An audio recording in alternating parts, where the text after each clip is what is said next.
political middle, to be analytically strong, and also strong enough to get the people to do what needs to be done, even if they don't want to do it, to get to be productive. Now, that's an easy thing to say. It's not an easy thing to do, but you do need that strong middle, and you do need to convey to people that you need to have this strong middle to change productivity. And, and are you in it?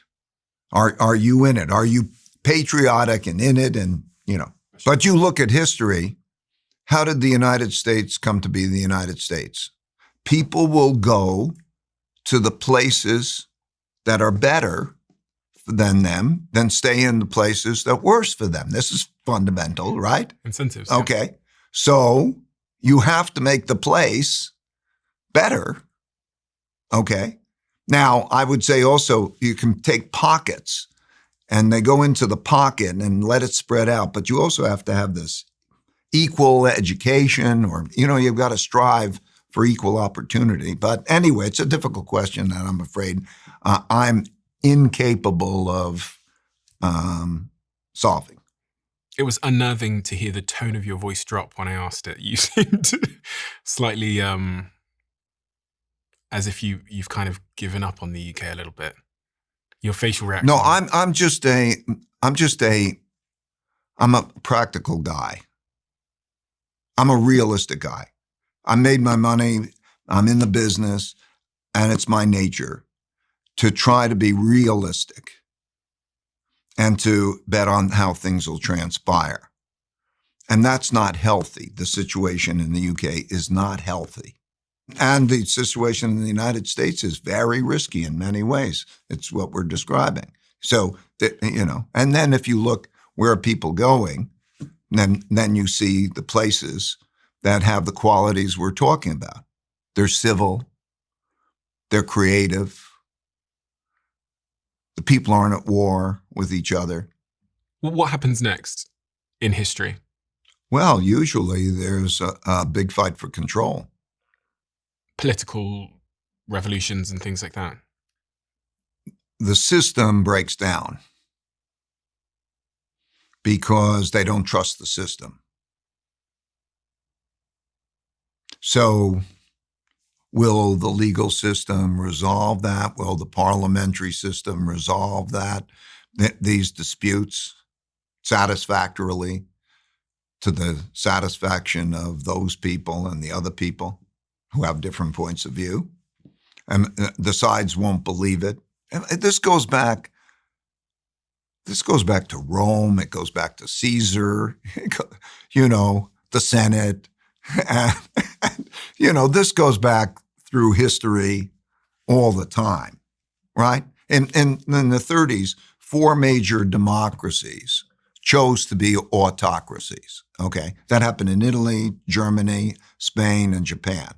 What's autocracy for anyone that doesn't know the word? Well, it means a dictatorship, essentially, of a limited number of people at the top who are autocratic, which means that they are directing things rather than a democracy in which there's representatives of all different points of view that get together and follow rules to make decisions. So the UK could become an autocracy, as could the US, I guess. You're going to see a lot of pressure for that strong leader who will get control of things and make it work well. And and you're likely to see 2 different views as to which side, the red and the blue sides, so to speak. You're likely to see that type of clash. You said the US is playing a risky game itself. Is that from a debt perspective or otherwise? Well, from these things, okay. From the debt, from the internal conflict, from the changing world order, the geopolitical world conflict. I don't know, we're playing with nuclear weapons and, in wars in different places. And then, of course, climate, and then the technology war, how we're doing that. I saw that image the other day of Putin and President Xi in China together, walking together. If China does become the dominant force in the world, the dominant power, is that a smooth transition?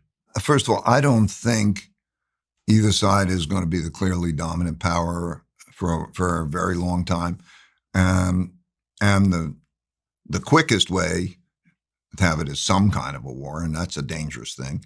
But maybe it evolves, hopefully, the way the Soviet Union evolved, that the worry of mutually assured destruction keeps everybody not having that kind of war, and then the systems, one system or another system, wins.